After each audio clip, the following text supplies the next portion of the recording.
Photosynthesis. Photosynthesis is a process by which green plants utilize the light energy to make food in the presence of chlorophyll, and they use carbon dioxide also. So it is divided into two parts: light reaction and dark reaction. Light reaction is the part of the reaction that is dependent on light, whereas the dark reaction does not depend on the darkness but it is light independent. So the light reaction is divided into two parts: cyclic photophosphorylation and non-cyclic photophosphorylation, whereas the dark reaction is divided into C3 cycle and C4 cycle. So now we have to learn all these subparts one by one. So before moving on, let us just understand the basics. So we know there are many pigments that is associated with photosynthesis. One of them is chlorophyll A, chlorophyll B, carotenoid, and xanthophyll. So what is photosystem? Photosystem is a cluster of photosynthetic pigments. Cluster that is there all together. Suppose here is chlorophyll A, chlorophyll B, carotenoid, and xanthophyll. So they cluster together to form photosystem. This cluster is known as photosystem. Now the cluster consists of two parts. First is the antenna complex, whose function is to absorb the light energy, and the reaction center, which converts the light energy into chemical energy. Now the reaction center has chlorophyll A. It also has chlorophyll B, carotenoid, and xanthophyll. But I'm particularly talking about chlorophyll A because the chlorophyll A is of two types. One is the 680 nanometer and the another is the 700 nanometer. If the chlorophyll A starts working at 680 nanometer, then the photosystem is known as photosystem 2. And if the chlorophyll starts working at 700 nanometer, then it is known as photosystem 1. So the next topic is primary electron acceptor. Its work is to accept the electron and hold it. And also there are carrier proteins. What is the function of carrier proteins is to transfer the electron from one position to another. Suppose we have electron here, then there will be several carrier proteins here that will transfer the electron from one place to the other. And the primary electron acceptor has nothing to do, it just accepts the electron. Now we will begin with non-cyclic photophosphorylation. It takes place in the thylakoid membrane. So first let us draw the photosystems. Suppose here I have a cluster of photosynthetic pigments and here we have chlorophyll A. There are other chlorophylls also like chlorophyll B, carotenoid, and xanthophyll, but that has nothing to do with this process, so we are only taking chlorophyll A into consideration. So it gets activated at 680 nanometer wavelength of light, so it is known as P680, and thus it is known as photosystem 2.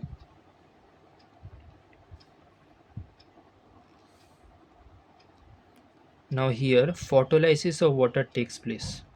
Photolysis of water. The water is broken down into two hydrogen, two electron, and one oxygen molecule, one oxygen atom.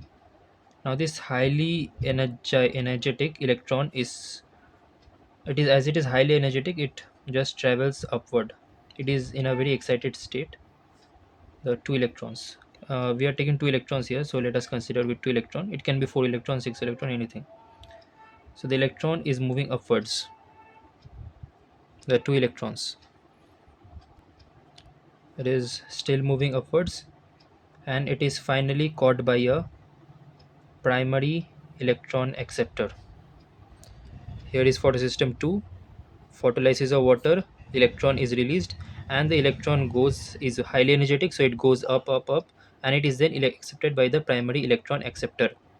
Now this primary electron acceptor, it is known as phaeophytene.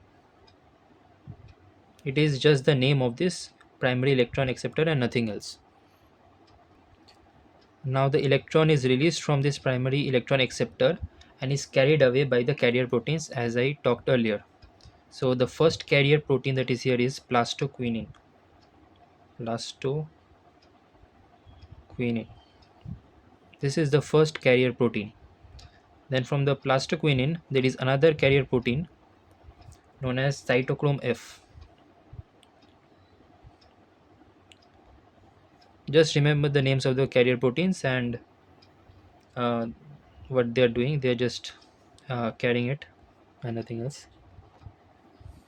And this electron is moving downwards. So a large amount of energy of this electron is utilized in converting ADP plus inorganic phosphate to ATP while it is being transferred from plastoquinin to cytochrome F. So between these two carrier proteins, the huge amount of energy of the electron is used in converting ADP plus inorganic phosphate to ATP. Now comes the third carrier protein, which is plastocyanin.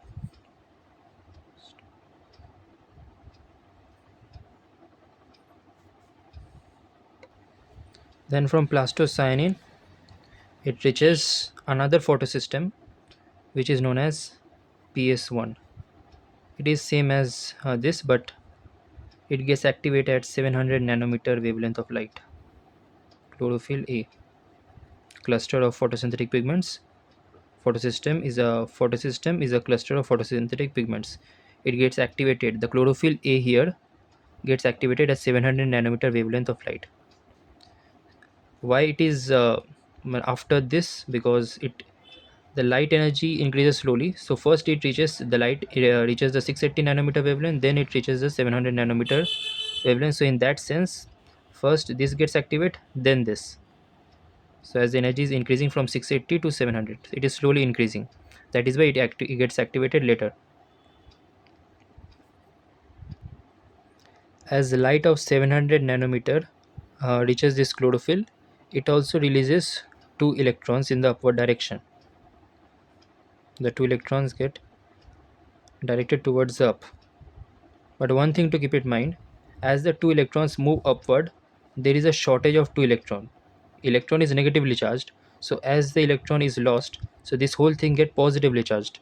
So there is instability in the chlorophyll, and it wants to become stable again. So it just lost two electrons, so it now wants two electron again. So that two electron is fulfilled by this comes here and it fills the electron hole. uh, these two electrons are not the same.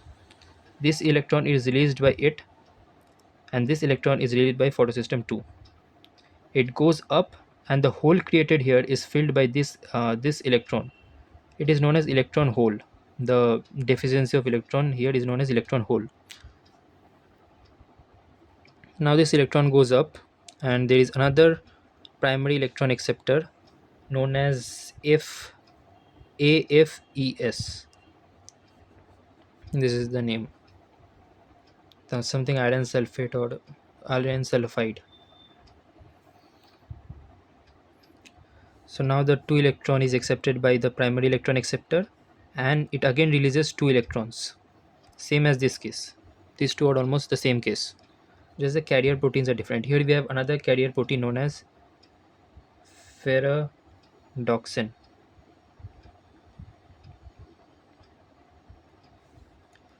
It carries the electron to NADP. This is not a carrier protein, it is just NADP. Now here in this place we have an enzyme called NADP reductase enzyme. This is the enzyme that we have here. Now NADP, NADP. I am just writing the reaction NADP.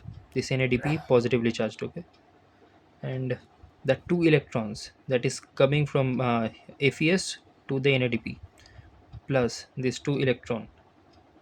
Now an important concept: two hydrogen. Now where this hydrogen is coming from? This hydrogen is coming from here. The oxygen is the byproduct. We have nothing to do with oxygen, as the plant gives out oxygen during photosynthesis. So we can this is not directly released in the atmosphere, but this oxygen will be later released in the atmosphere as a byproduct of photosynthesis. The electron is released from here to upwards, and the hydrogen is left unused. So this 2 hydrogen is now used here in this reaction, NADP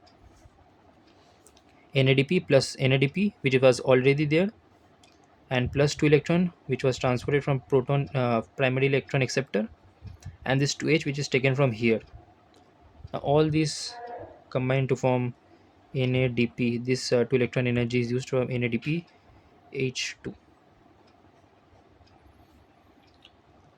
Okay, so one concept I explained wrong, I just want to correct it, that this 2 electron is not the same electron as this. This is chlorophyll A. It receives light energy.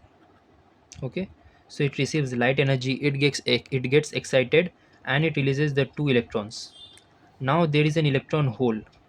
The electron hole is created of 2 electrons. Now this 2 electron is fulfilled by this. So it itself releases the 2 electrons, and the electron hole is filled by the electron that is given in the photolysis of water. So the here the electron hole in the photosystem 1 is filled by the electron given by photosystem 2, and the hole in the photosystem 2 is fulfilled by electron released by photolysis of water. Okay, so this was a small correction. And now just let us know the location. Photolysis of water takes place in the inner membrane of thylakoid, whereas this reaction,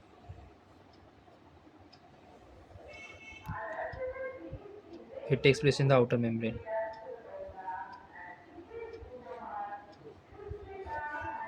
In general, it takes place in the thylakoid membrane, but this is just more specific. If it just asks that photolysis takes place in the inner membrane and this reaction takes place in the outer membrane. Now, why it is called non-cyclic photophosphorylation? Non-cyclic because it does not form the cycle. What cycle? That the electron once released, it does not go back to the same photosystem. Okay, suppose the electron released by photosystem 2, here is the electron, it goes to photosystem 1 and then photosystem 1. Okay, so here is the photosystem 1 electron. So from the electron from PS2 goes to the PS1, and the electron from PS1 goes to this FES and then performs all the reactions. So none of the electron goes back, forms a circle and goes back to the same photosystem. So that is why it is called non-cyclic. Whereas cyclic photophosphorylation, that is cyclic photophosphorylation.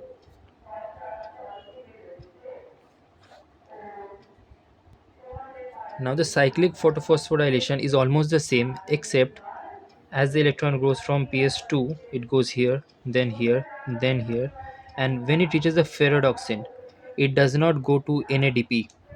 After ferredoxin, it directly jumps and comes to plastoquinone. And while this journey, one ATP is formed. And from plastoquinone to cytochrome F, another one ATP is formed.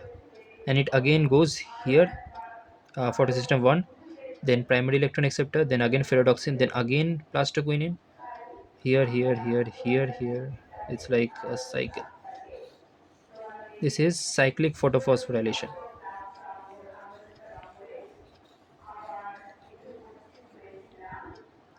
Whereas non-cyclic is like this.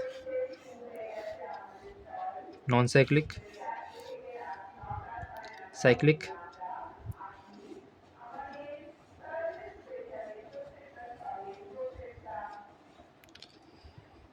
Another thing to keep in mind that the cyclic photophosphorylation, the location is stroma lamellae.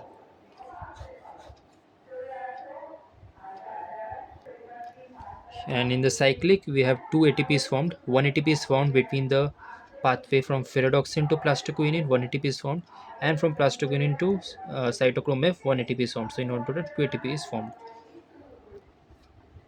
Now here in my notes, I have just written everything in simple language. Whatever I just explained, I just use simple language to explain. I also use terms from the book. so that I can write in my exam. Here is the cyclic photosphorylation part.